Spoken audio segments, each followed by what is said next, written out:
Tem recado importante para quem ainda não apareceu na Justiça Eleitoral para regularizar o título de eleitor. No Ceará são mais de 100 mil pessoas que estão em situação irregular. E se o prazo não for cumprido até o dia 19, esses eleitores ficarão sem o título com muitos prejuízos. Acompanhe as informações com o repórter Sátiro Salles. O Tribunal Regional Eleitoral, o TRE, não conseguiu sensibilizar os eleitores para a atualização do cadastro e mais de 100 mil pessoas que não apareceram nem justificaram a sua ausência nas urnas em 3 eleições terão a partir do dia 20 o título cancelado no Ceará.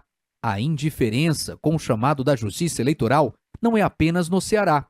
Em todo o Brasil, são pelo menos 5 milhões de eleitores inadimplentes e, sem prestar contas com o TSE, ficarão com o título cancelado e algumas dores de cabeça.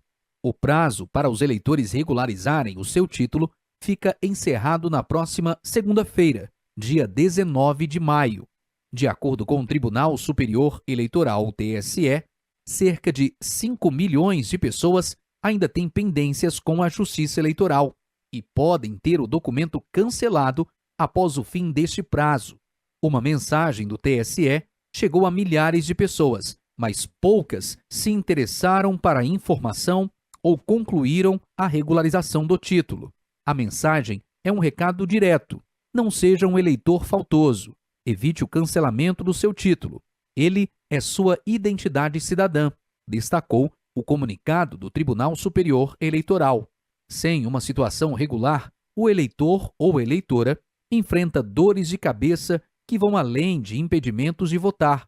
Somente com título em dia é possível votar, tomar posse em concurso público, obter passaporte ou cadastro de pessoa física CPF, além da renovação da matrícula em estabelecimentos de ensino oficial, participar de concorrência pública e praticar qualquer ato para o qual exija quitação eleitoral.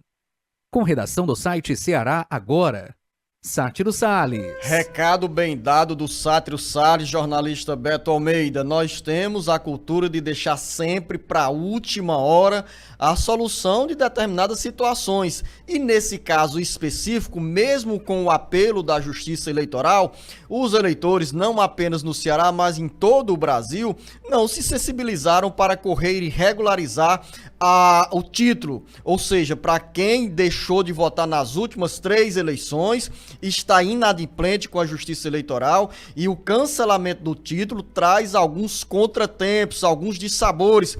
Ainda há tempo. O prazo vai até a próxima segunda-feira. Será que vai haver prorrogação desse prazo, jornalista Beto Almeida? Será que a mensagem do Tribunal Superior Eleitoral foi curta demais para os eleitores não entenderem? Será que a indiferença por parte dos eleitores é porque a gente ainda está bem distante da eleição e as pessoas estão apenas associando a questão do título ao direito de votar? Bom dia. Beto Almeida, a análise política com credibilidade e isenção.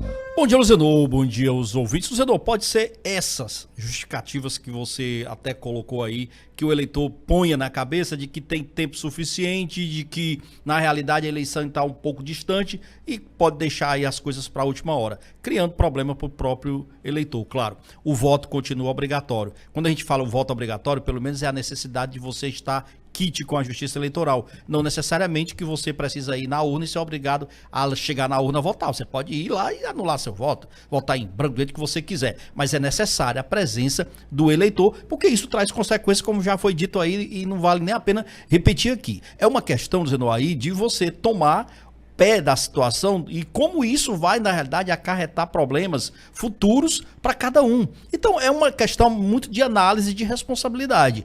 Aí tem um detalhe também, Luzenor. Quando você percebe, por exemplo, que hoje tem ainda mais de 100 mil eleitores aqui no estado do Ceará que não regularizaram o seu título de eleitor, ou seja, isso não quer dizer, para mim, 2 aspectos.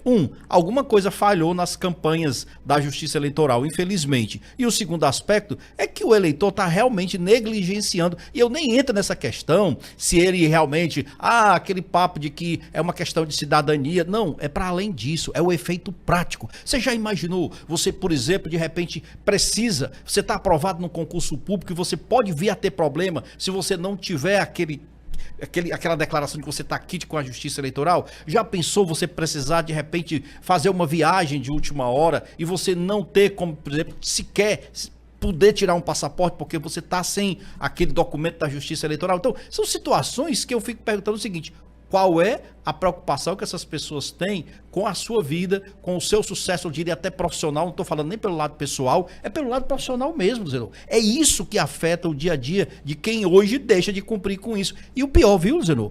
Ainda tem gente aqui, entre nós, entre esses 100 mil, por exemplo, que mais de 100 mil, são 136 mil na realidade. Esse número é até a última terça-feira. De lá para cá, alguns procuraram a Justiça Eleitoral, mas são muito mais de 100 mil eleitores no Ceará com essa situação de inadimplência com a Justiça Eleitoral. O que eu quero dizer? Que ainda deve ter muita gente aí que nem sabe, de fato, que está numa situação irregular. Por que eu estou falando isso? Eu votei nas 2 últimas eleições, mas ele pode estar lá, né, deixando de cumprir alguma coisa. Aliás, não pode nem ter feito essa regularização. Então, é bom você, antes de procurar o TRE, já procurar entrar lá no site, ver como é que está a sua situação, realmente você está irregular, e fazer isso, porque hoje, você pode resolver isso. Para quem tem a biometria, você faz isso sem precisar ir nem sequer num cartório eleitoral. Então, as facilidades hoje existem de todos os jeitos. Eu lembro, Luzenor, por exemplo, quando nem todos os municípios tinham um cartório eleitoral. Às vezes, os eleitores de um município vizinho precisavam se deslocar até um outro para poder receber esse atendimento. Hoje você não precisa mais nem isso.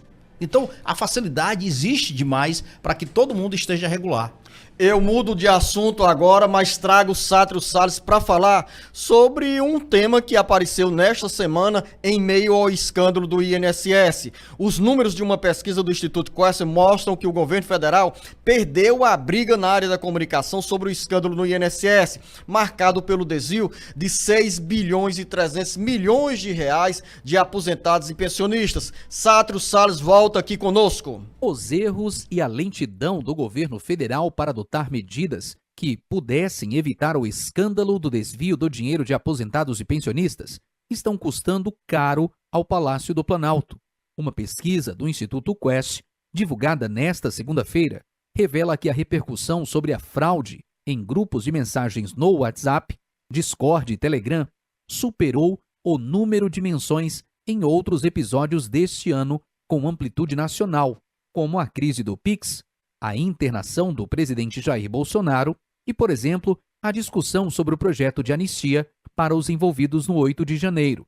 Ao longo dos anos de 2019, 2020, 21, 22, 23 e 24, entidades associativas e sindicais receberam o aval do INSS, mas sem a autorização de aposentados e pensionistas, um total de 6 bilhões e 300 milhões de reais foram desviados, roubados.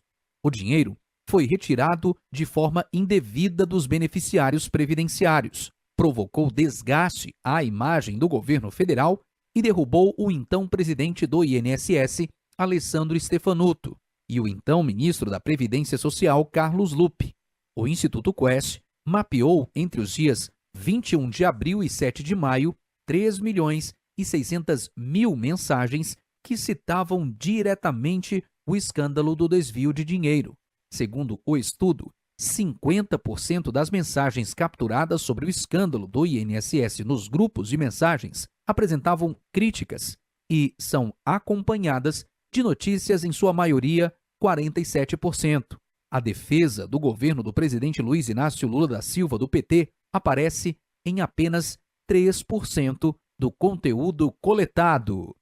Com informações dos bastidores políticos, Sátiro Salles. Números que deram realmente, jornalista Beto Almeida, uma dimensão sobre essa perda na queda de braço do governo federal com a oposição. Isso nós estamos falando dessa repercussão, Luzenor, nas redes sociais, nos grupos de WhatsApp, Telegram. E uma coisa que me chamou a atenção nessa pesquisa é que é o seguinte, lembra essa discussão da fraude do INSS teve mais repercussão do que a crise do Pix. Muito mais, ou seja, ela alcançou muito mais pessoas, impactou muito mais gente e trouxe muito mais negatividade para o governo. E aí mostra claramente que o governo anda reagindo muito mal, por exemplo, às investidas do pessoal que está mais à direita do espectro ideológico, ou seja, da própria oposição que faz hoje ao governo do presidente Lula. Então isso é um indicativo de que o governo realmente parece que acordou tarde para os estragos que esse escândalo com os aposentados, com o desvio de dinheiro dos aposentados, poderia provocar na própria imagem do governo. E daqui a pouco vamos conversar com o presidente da Associação dos Prefeitos e Municípios do Ceará, Joaci Júnior, sobre a marcha dos prefeitos a Brasília, que começa na próxima segunda-feira e poderá ter decisões importantes para os municípios do Ceará. Daqui a pouco, muito mais para você, ouvinte internauta.